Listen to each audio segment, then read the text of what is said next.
پہلے کہا جاتا تھا کہ یہ جو پہاڑ ہوتے ہیں ان کی وجہ سے زلزلے آتے ہیں، کیونکہ یہ اتنے وزندار ہوتے ہیں، ان کی وجہ سے زمین ہل جاتی ہے. لیکن U S geophysicist Frank Press, یہ امریکن پریزیڈنٹ کے ایڈوائزر بھی رہ چکے ہیں اور ایک جیولوجسٹ ہے. تو ان کی جو بک ہے دا ارتھ، جو کہ سب سے بیسٹ بک ہے جیولوجی میں، اس میں انہوں نے کہا ہے کہ یہ جو پہاڑ ہوتے ہیں تو ان کا چھوٹا سا پورشن جو ہے نا یہ اوپر ہوتا ہے، اور سب سے بڑا جو پورشن ہوتا ہے ان کا یہ زمین کے اندر ہوتا ہے.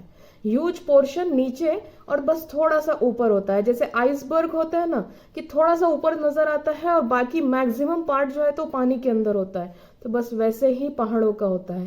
تو وہ اس لیے کیونکہ یہ پیگ لائک سٹرکچر ایکٹ کرتے ہیں، مطلب کہ یہ ایک کھونٹے کی طرح ایکٹ کرتے ہیں، کھونٹے کی طرح کام کرتے ہیں. جیسے پینڈول ہوتا ہے تو پینڈول کہیں اڑ نہ جائے تو اس کو کھونٹے سے باندھا جاتا ہے. تو ویسے ہی یہ پہاڑ جو ہے تو زمین ہل نہ جائے اس لیے کھونٹے کی طرح پہاڑوں کو بنایا گیا ہے. اور یہی بات ہمارے اللہ عز و جل نے 1450 سال پہلے جو قرآن نازل ہوا اس میں کہہ دی ہے کہ ہم نے زمین کو بچھونا بنایا اور پہاڑوں کو میکے. سورہ نبا کی آیت نمبر 7، والجبال اوتادا، اور پہاڑوں کو میکے نہیں بنایا. اور اس نے سورہ نحل کی آیت نمبر 15 میں اللہ تعالیٰ نے فرمایا ہے، اور اس نے زمین میں پہاڑ گاڑ دیے ہیں تاکہ تمہیں لے کر ہلے نہ. یہ کس نے کہا ہے؟ ہمارے اللہ عز و جل نے کہا ہے. اب یہ بات تو ابھی سائنٹسٹ نے کھوج کر نکالی ہے، تو یہ بات 1450 سال پہلے اللہ تعالیٰ کو کیسے پتا تھی؟ وہ اس لیے پتا تھی کہ یہ پورے کائنات کو بنانے والا صرف اللہ تعالیٰ ہے، اسی لیے اسے یہ بات پتا تھی. اور یہ بات ابھی ڈسکور ہوئی ہے.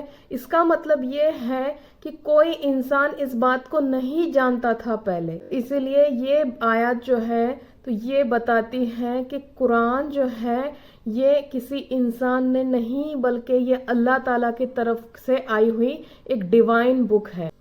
اور اسی لیے اللہ تعالیٰ قرآن میں بار بار یہی کہتا ہے کہ غور و فکر کرو.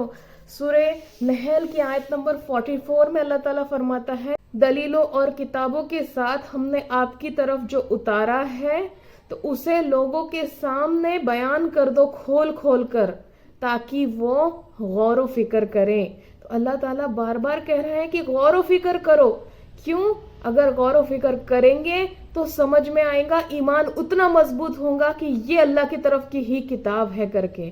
اس لیے قرآن کا ترجمہ پڑھیں.